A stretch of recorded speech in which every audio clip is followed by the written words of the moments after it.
महाभारत के इस महान युद्ध में एक ऐसा योद्धा था जो सिर्फ 3 बाणों से पूरे युद्ध को एक पल में समाप्त कर सकता था।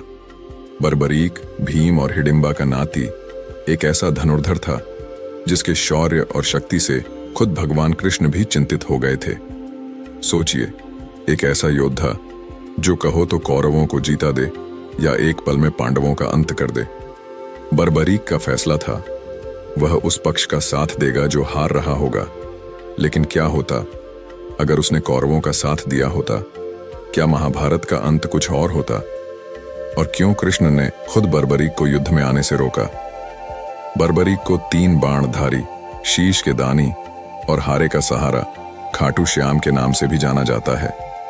पर क्या है इस अजय वीर की कथा जिससे स्वयं श्री कृष्ण ने महाशक्तिशाली योद्धा की उपाधि दी थी, जो शायद ही उस समय के किसी योद्धा के पास थी? इस घटना के पीछे छुपी कहानी जानने के लिए अंत तक पढ़ें। एक योद्धा की कहानी जिसे दुनिया अक्सर भूल जाती है। बर्बरीक, भीम और हिडिंबा के पुत्र घटोत्कच के पुत्र थे। स्कंद पुराण के अनुसार भीम और हिडिंबा के पुत्र घटोत्कच जब इंद्रप्रस्थ आए तब श्री कृष्ण ने पांडवों से उनके शीघ्र विवाह की बात कही। श्री कृष्ण ने मूढ़ दैत्य की पुत्री, वीर और बुद्धिमान मोरवी को घटोत्कच के लिए सबसे योग्य वधू बताया। मोरवी की शर्त थी कि वह उसी वीर से विवाह करेगी जो उसे शास्त्र और शस्त्र दोनों में परास्त करे। घटोत्कच श्री कृष्ण द्वारा दीक्षित होकर मोरवी के महल पहुंचे। मोरवी शस्त्र विद्या में निपुण और देवी कामाख्या की भक्त थी। घटोत्कच के रूप और साहस से प्रभावित होकर भी मोरवी ने उन्हें चुनौती दी। घटोत्कच ने उसे एक पहेली दी जिसका उत्तर मोरवी नहीं दे सकी। फिर मोरवी ने शस्त्र विद्या में उन्हें परास्त करने की कोशिश की, लेकिन घटोत्कच ने उसे पृथ्वी पर पटक कर हरा दिया। अपनी हार स्वीकारते हुए मोरवी ने घटोत्कच से विवाह की हामी भर दी। घटोत्कच ने कहा कि उनका विवाह उनके परिजनों के समक्ष ही होगा। मोरवी घटोत्कच को लेकर उनके परिवार के पास आई, जहां श्री कृष्ण और पांडवों की उपस्थिति में उनका विवाह हुआ। मोरवी ने एक बालक को जन्म दिया। बालक के बाल बब्बर शेर जैसे घुंघराले थे, इसलिए घटोत्कच ने उसका नाम बर्बरीक रखा। जन्म लेते ही बालक पूर्णतः विकसित हो गया। बर्बरीक में महाबली भीम के अंश के साथ साथ अपनी दादी हिडिंबा का मायावी अंश भी विद्यमान था, जिस कारण वह अत्यंत बलवान और बुद्धिमान था। कथाओं के अनुसार बर्बरीक बाल्यावस्था से ही जिज्ञासु था। अपने पुत्र के इस गुण को जानकर महाबली घटोत्कच उसे श्री कृष्ण के पास द्वारका ले आए। श्री कृष्ण ने बर्बरीक को आशीर्वाद दिया। बालक बर्बरीक ने श्री कृष्ण से पूछा, हे प्रभु, इस जीवन का सर्वोत्तम उपयोग क्या है? श्री कृष्ण बर्बरीक के इन विचारों से प्रसन्न हुए और कहा, हे पुत्र, तुम्हारा हृदय बहुत ही सुंदर है, इसलिए आज से तुम्हारा एक नाम सहृदय भी होगा। इस जीवन का सर्वोत्तम उपयोग परोपकारी और निर्बल का साथी बनकर सदैव धर्म का साथ देने में है। इसके लिए तुम्हें शक्तियां अर्जित करनी पड़ेंगी। इसलिए तुम महिसागर क्षेत्र में सिद्ध अंबिकाओं और नव दुर्गा की आराधना कर शक्तियां प्राप्त करो। भगवान श्री कृष्ण के आदेश से बर्बरीक ने महिसागर क्षेत्र में सिद्ध अंबिकाओं की आराधना की। प्रसन्न होकर भगवती जगदम्बा ने वीर बर्बरीक को 3 बाण और कई शक्तियां प्रदान की। माना जाता है कि उन दिव्य बाणों से तीनों लोकों में विजय प्राप्त की जा सकती थी।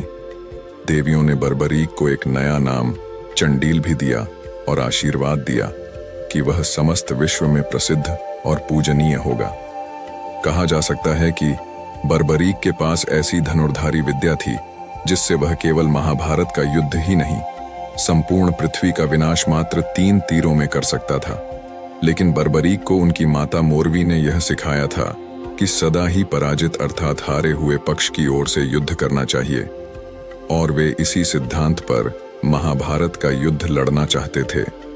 बर्बरीक युद्ध में सम्मिलित होने की इच्छा लेकर नीले घोड़े पर सवार होकर अपने 3 बाण और धनुष के साथ कुरुक्षेत्र की रणभूमि की ओर अग्रसर हुए। इधर भगवान श्री कृष्ण बर्बरीक की शक्ति से भली भांति परिचित थे। उन्हें डर था कि कहीं बर्बरीक के कारण इस युद्ध में कौरवों की जीत न हो जाए। इसीलिए भगवान श्री कृष्ण ने बर्बरीक को युद्ध से दूर रखने की युक्ति निकाली। सर्वव्यापी श्री कृष्ण ब्राह्मण वेश धारण करके बर्बरीक से मिलने पहुंचे। उन्होंने बर्बरीक की हंसी उड़ाई कि वह मात्र 3 बाण लेकर युद्ध में शामिल होने आया है। ब्राह्मण रूपी कृष्ण की बातें सुनकर बर्बरीक ने कहा, मेरा एक बाण ही शत्रु सेना को परास्त करने के लिए पर्याप्त है। यदि मैंने सारे बाणों का प्रयोग किया तो तीनों लोकों में हाहाकार मच जाएगा। इस पर श्री कृष्ण ने उन्हें चुनौती देते हुए कहा, अगर तुम सर्वश्रेष्ठ धनुर्धार हो तो इस पीपल के पेड़ के सभी पत्तों में छेद करके दिखाओ। बर्बरीक ने चुनौती स्वीकार करते हुए बाण पेड़ के पत्तों की ओर चलाया। तीर ने क्षण भर में पेड़ के सभी पत्तों को भेद दिया और श्री कृष्ण के पैर के पास चक्कर लगाने लगा। क्योंकि बर्बरीक की तीरंदाजी का पता करने के लिए भगवान कृष्ण ने चुपके से एक पत्ता अपने पैर के नीचे दबा लिया था। बर्बरीक यह बात समझ गए। उन्होंने मुस्कुराते हुए भगवान कृष्ण से अनुरोध किया कि वह अपना पैर पत्ते से हटा लें ताकि तीर अपना काम पूरा कर सके। इस घटना से भगवान कृष्ण को यकीन हो गया कि बर्बरीक जिस तरफ से लड़ें, दूसरे पक्ष की हार निश्चित है। बर्बरीक ने बताया कि वे अपनी मां को वचन दे चुके हैं कि वह हारे हुए पक्ष की तरफ से लड़ेंगे। ब्राह्मण भेष में कृष्ण ने बर्बरीक से उसका शीश दान में मांगा। बर्बरीक अपने वचन के पक्के थे और उन्होंने अपना शीश काट दिया। काटने से पहले उन्होंने कृष्ण से अपने वास्तविक रूप के दर्शन की विनती की और युद्ध देखने की इच्छा प्रकट की। कृष्ण ने उनकी इच्छा पूरी की और उनका शीश पर्वत पर स्थापित कर दिया। 14 देवियों द्वारा अमृत से सिंचित होकर बर्बरीक को देवत्व प्राप्त हुआ। श्री कृष्ण ने बर्बरीक को आशीर्वाद दिया, हे वत्स, जब तक यह पृथ्वी और नक्षत्र विद्यमान है तुम पूजनीय रहोगे। अब इस पर्वत की चोटी पर विराजमान होकर युद्ध देखो। महाभारत युद्ध के बाद भीमसेन को लगा कि जीत उनके पराक्रम से हुई, जबकि अर्जुन सोच रहे थे कि जीत उनके धनुष के कारण मिली। विवाद बढ़ता देख श्री कृष्ण ने सुझाव दिया कि वीर बर्बरीक के शीश से पूछा जाए कि उन्होंने किसका पराक्रम देखा। पांडव और श्री कृष्ण वीर बर्बरीक के शीश के पास गए। बर्बरीक ने कहा कि इस युद्ध में सिर्फ एक योद्धा दिखाई दिए और वह थे भगवान श्री कृष्ण। कुरुक्षेत्र में नारायण का सुदर्शन चक्र ही चलता रहा और युद्ध उनकी नीति से जीता गया। यह सुनते ही देवगणों ने आकाश से पुष्प वृष्टि की। भगवान श्री कृष्ण ने बर्बरीक के शीश को प्रणाम करते हुए कहा, हे बर्बरीक, आप कलिकाल में श्याम नाम से पूजित होकर अपने भक्तों के अभिष्ट कार्य पूर्ण करेंगे। आपको इस क्षेत्र का त्याग नहीं करना चाहिए और युद्ध भूमि में हमारे अपराधों के लिए क्षमा कीजिए। कालांतर में बर्बरीक का शीश शालिग्राम शिला के रूप में राजस्थान के खाटू ग्राम में प्रकट हुआ, जहां के राजा ने मंदिर में उसकी स्थापना की। आज के युग में वीर बर्बरीक श्री खाटू श्याम बाबा के रूप में पूजा जाते हैं। राजस्थान के सीकर जिले में स्थित खाटू श्याम जी के मंदिर में लाखों भक्त उनके दर्शन के लिए आते हैं। ऐसा माना जाता है कि श्याम बाबा अपने भक्तों के सभी दुख और परेशानियां दूर करते हैं। बर्बरीक ने अपना शीश दान कर महाभारत को एक नई दिशा दी। लेकिन क्या होता अगर बर्बरीक युद्ध में शामिल होते? क्या युद्ध का नतीजा कुछ अलग होता? आपको क्या लगता है? हमें जरूर बताएं। क्या आपने खाटू श्याम बाबा के दर्शन किए हैं? अगर नहीं तो जरूर प्लान बनाइए और इस कहानी को सब तक पहुंचाइए।